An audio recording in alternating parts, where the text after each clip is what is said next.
অবিচল পাহাড় আর ছায়াঘেরা জঙ্গলে ঢাকা থাইল্যান্ড ও কম্বোডিয়ার সীমান্ত অঞ্চলটা যেন হঠাৎই রূপ নিল যুদ্ধক্ষেত্রে। জুলাইয়ের এই প্রখর দুপুরে যুদ্ধের গন্ধ ছড়িয়ে পড়েছে দুদেশের সীমান্তের বাতাসে। দুদেশের মাঝখানে দীর্ঘদিনের বিতর্কিত তামনথম মন্দির ঘিরে আগুন জ্বলে উঠেছে আবার। দ্বিতীয় দিনের মতো গর্জে উঠছে বন্দুক, কাঁপছে মাটি।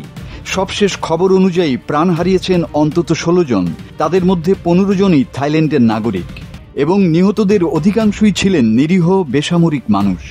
আহতের সংখ্যা 46 ছাড়িয়েছে, যাদের বেশিরভাগই সাধারণ জনগণ।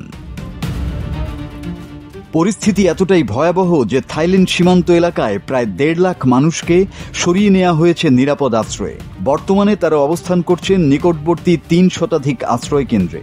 এদিকে কম্বোডিয়ায় হতাহতের নির্দিষ্ট সংখ্যা নিশ্চিত নয়, তবে গতকাল পর্যন্ত দেশটিতে 1 জন নিহত ও অন্তত 5 জন আহত হওয়ার খবর মিলেছে। কম্বোডিয়ার ওডার মিনচি প্রদেশ থেকে সরিয়ে নেওয়া হয়েছে 1,500-এরও বেশি পরিবার।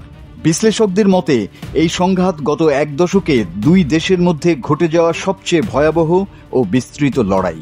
বিরোধের কেন্দ্রবিন্দু সেই পুরনো বিতর্কিত এলাকা তামনথম মন্দির।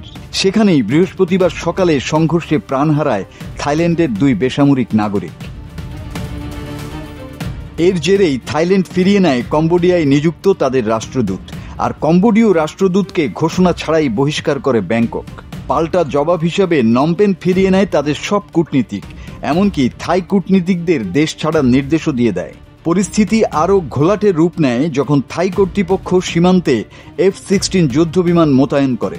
কম্বোডিয়া দাবি করেছে সেই যুদ্ধবিমান থেকেই তাদের ভূখণ্ডে চালানো হয়েছে বোমা হামলা। দুদেশের এই পাল্টাপাল্টি হামলার পরেই উত্তপ্ত হয়ে ওঠে পুরো অঞ্চল। কম্বোডিয়ার প্রতিরক্ষা মন্ত্রণালয় জানায় তাদের 2টি সামরিক সদর দপ্তর ধ্বংস করে দিয়েছে থাইল্যান্ড, আর এই হামলাকে নৃশংস, বর্বর ও সামরিক আগ্রাসন বলেই অভিহিত করেছে নমপেন।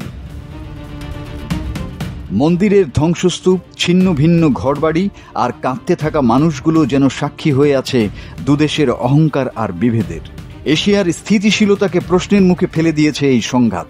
পরিস্থিতি যাতে নিয়ন্ত্রণের বাইরে না যায় সেজন্যই আজ জরুরি বৈঠকে বসেছে জাতিসংঘের নিরাপত্তা পরিষদ।